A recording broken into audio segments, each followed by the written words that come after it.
रूस और अमेरिका अधिकतम 1550 परमाणु मिसाइलें रेडी टू अटैक मोड में रख सकेंगे। रूस और अमेरिका अधिकतम 700 लॉन्ग रेंज मिसाइलें और बमर्स रेडी टू अटैक मोड में रख सकते हैं। अमेरिका और रूस को एक दूसरे के साथ समय समय पर परमाणु हथियारों की जानकारी शेयर करनी होगी। दोनों ही देश एक दूसरे की न्यूक्लियर साइट के दौरे कर सकते हैं ताकि पता चले कि कोई संधि के नियमों का उल्लंघन तो नहीं कर रहा। एक साल में दोनों देश एक दूसरे की न्यूक्लियर साइटों के 18 दौरे कर सकते हैं। साल 2011 में हुई संधि को 2021 में 5 साल के लिए और बढ़ा दिया गया। अब यह संधि फरवरी 2026 तक वैध है, लेकिन रूस और अमेरिका के मौजूदा रुख को देखते हुए नहीं लग रहा कि संधि आगे बढ़ेगी। खासकर रूस ऐसा नहीं चाहता। यूक्रेन के साथ उसकी जंग जिस मोड़ पर पहुंच चुकी है, उसे देखते हुए रूस यूक्रेन को सबक सिखाने के लिए न्यू स्टार्ट ट्रीटी को दरकिनार कर सकता है। कम से कम अमेरिका को तो ऐसा ही लग रहा है।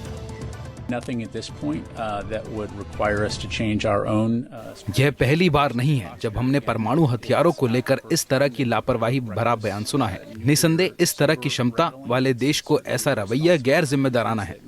मैं फिर कह रहा हूं कि सुरक्षा और स्थिरता हमारी प्राथमिकता है, न केवल इस क्षेत्र में बल्कि दुनिया भर में। इसलिए हम उस पर ध्यान केंद्रित करना जारी रखेंगे और जो भी जरूर होगा करेंगे।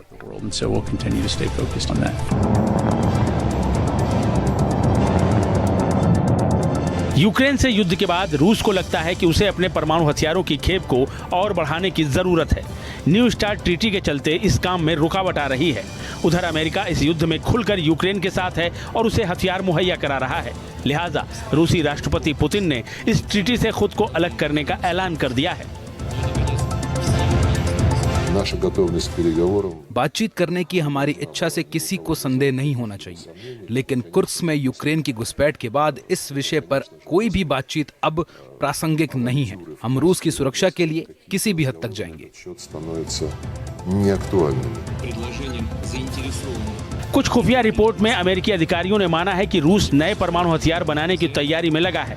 वहीं अमेरिका भी इस तैयारी में है कि परमाणु जंग छिड़ने की सूरत में उसे भी इस स्थिति में होना चाहिए कि वो तुरंत रूस को जवाब दे सके। रूस और अमेरिका के इस रुख ने न्यू स्टार्ट ट्रीटी को कमजोर कर दिया है, जिससे यूरोप पर न्यूक्लियर वॉर का साया मंडराता साफ साफ नजर आ रहा है।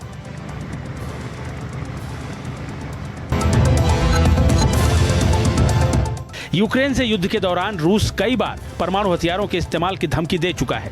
न्यू स्टार्ट ट्रीटी से खुद को अलग करने का रूस का ऐलान इसी धमकी से जोड़कर देखा जा रहा है। हालांकि कहा यह भी जा रहा है कि रूस का यह ऐलान अमेरिका पर दबाव की एक रणनीति भी हो सकती है। पुतिन बाइडेन को यह दिखाना चाहते हैं कि वो क्या क्या कर सकते हैं।